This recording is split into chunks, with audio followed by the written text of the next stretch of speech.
Motley Crue, man. Let's get into it. So Motley Crue.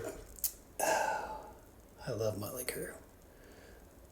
I always loved them. It's like I had a lot of run-ins with them over the years. The first time starting in '85, but I remember when I first heard Motley Crue was either late '82 or early '83. And I was a senior in high school, and somebody had their first record, and I was like, that's pretty interesting. I tried to find it, and I couldn't find it anywhere. But then about a year later, I was at the music store, and I was looking through records on a Tuesday night, like I always did, and I ran across Motley Crue's "Shout at the Devil" record, which they had one copy. So I immediately bought it, brought it home, and it became like my thing. That record, it was so evil. It was so evil, man. It was just badass. I mean, me and my roommate would go out, and we'd come home, and we would crank that thing up, and our neighbors in our apartments, I know they hated us. They had to hate us. I don't know how we didn't get the police called on us. It's crazy. But that was actually the first tour that I saw Motley Crue on as well. I saw them open for Ozzy at the Lloyd Noble Arena. That would have been probably early '84, I guess. And they killed it. They just killed it. They were so good. So then fast forward to '85, Theater of Pain. That was the first time that I met them. Went to see the Theater of Pain show once again in Norman at Lloyd Noble. And I made myself I knew I was going to have some backstage passes because my friend worked at a local radio station, and actually got probably one of my first free concerts that I ever went to. But anyway, I made myself some things that I could bring with me to get signed by the guys when we went backstage. So I made these little things from the Motley Crue cassette. And so when we went backstage, it's like I had them sign these, and they are all interesting. It's like Mick Mars. It was 1985. Mick Mars was already old. I was like, that dude's like 100, and this was '85. So Vince was kind of in and out. He didn't really care. Tommy was dating what's her face, Heather Locklear, so he didn't really care. But Nikki Sixx was sitting there on this bench with a whole bunch of girls. I think I was the only dude backstage, and basically he took the time. He's like, "Hey, dude," he's like, "What do you got there?" He's like, "You want to get some stuff signed?" I was like, "Yeah." So he was super cool. Didn't have to take the time, but he did. And over the years, it's like every time that I ran into him, he was always extremely nice. So just a great guy. So I guess then you would have to fast forward to 1992, somewhere around there. It's either late 91 or 92, middle of 92, when Vince left Motley Crue. And at that time, I was actually hanging out with a friend of mine who was good friends with Jeff Pilson from Dokken. And he always had killer parties, lots of different people over at his house, and I'll actually do a Dokken one of these at some point.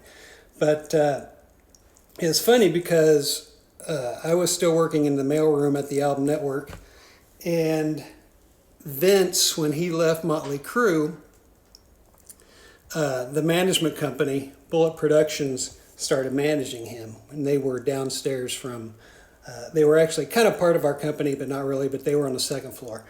And so anytime, they needed anything, they would just grab us guys from the mailroom and send us to do stuff. So one day we're sitting there, and we get a call, and they said, "Hey, we need you to go pick up some stuff." So me and Mike Davis, who I used to work with at the Album Network, and he's played in a lot of great bands himself, Lizzie Borden and Rob Halford and currently plays in Dramarama. He and I went over, and they said, hey, we need you to go pick up Vince's stuff over at the rehearsal studio. So we're like, okay. So we go over to the rehearsal space in Burbank, and we go in, and they show us where his stuff is. So we grab his, I had his mic stand, which had a bunch of bandanas and stuff hanging off of it. And Mike's had some other stuff. And when we came out the door, it's like we were walking to the car, and it's like there was this pickup sitting there, and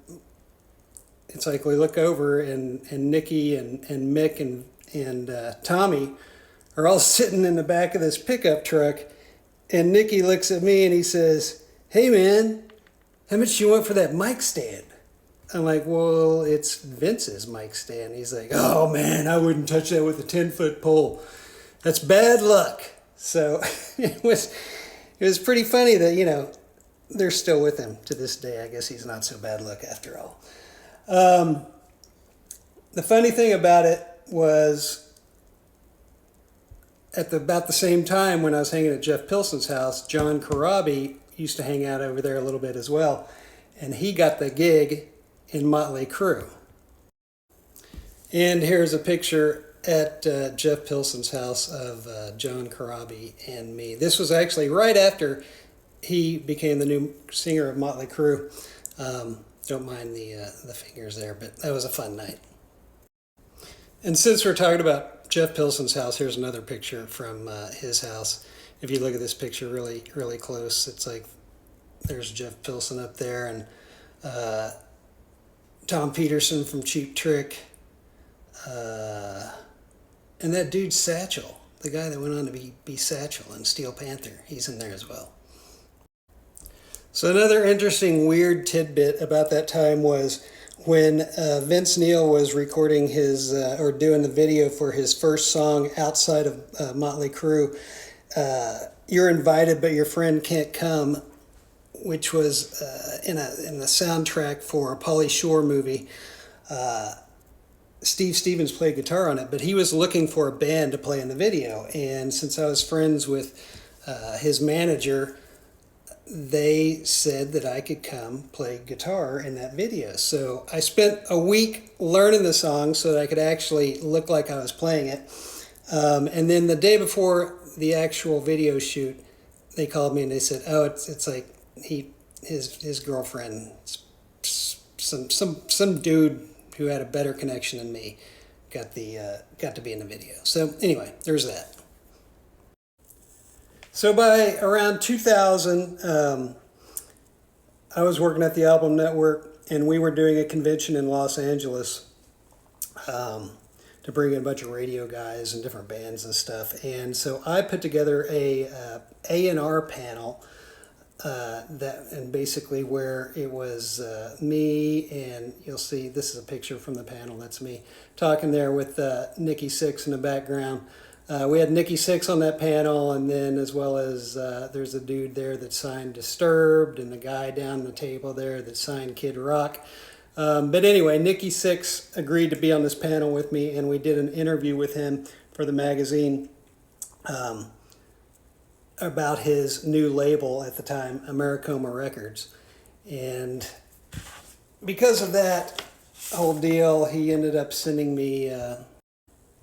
But because of that panel and interview, he ended up sending me this really cool little care package that included a note, an MP3 player, which is really old, this nice little note saying thanks for the piece, as well as this very cool gift certificate to go see his tattoo artist, which I thought it was cooler to keep the gift certificate than it was to actually get the tattoo and not have the gift certificate anymore.